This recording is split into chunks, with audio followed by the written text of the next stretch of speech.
my husband and I, for a season, for a time, did a number of family books. And this was mainly because of Jerry Jenkins. I keep mentioning Jerry Jenkins. I don't know if you know that name or not. He is the author. You might know him because of being the author, co-author, excuse me, with Tim LaHaye of the Left Behind series. But before he was left behind,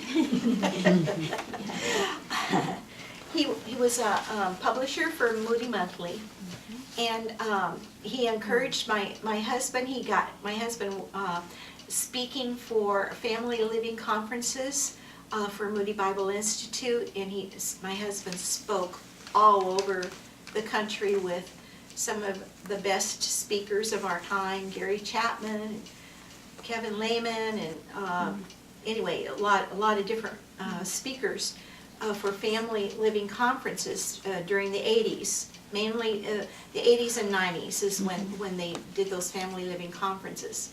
And during that time, Jerry encouraged us to do family books. Well, the first one was How to Be a Good Dad, and my husband did that.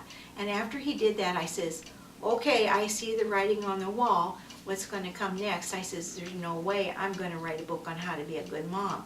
I've already told you that I felt very insecure in my relationships because of coming from a dysfunctional family. I certainly did not want to write a book on how to be a good mom and try to be a model of being the epitome of a good mom. Well, that's true, and that was the next request. However, I insisted that it be co-authored. Stephen and Janet Bly. So we both worked on that together, and that helped me. And in fact, I learned a lot about being a mom by writing this book, and I'm thankful for that. I felt like I could live with that. I could do that. So, but then after that, they wanted a book on marriage, and so we wrote the book together, Be Your Mate's Best Friend, and that was a good thing. It was a wonderful thing for my husband and I to work on together. We really enjoyed that. Well, after that, what comes next? Well, they wanted a book on grandparenting, and we at that time only had, Lois had some miscarriages, and but she was pregnant again, and we were just praying that little one would make it, because they wanted us to write a book on how to be a good grandparent, and it wouldn't look so great if we didn't have any grandkids.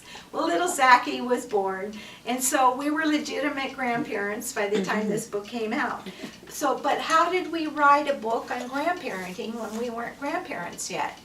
Well, we wrote to every grandparent we knew, we wrote to every parent we knew, we wrote to all the grandkids we knew, and said, had questions we asked them about the whole grandparenting thing from their point of view, from their perspective.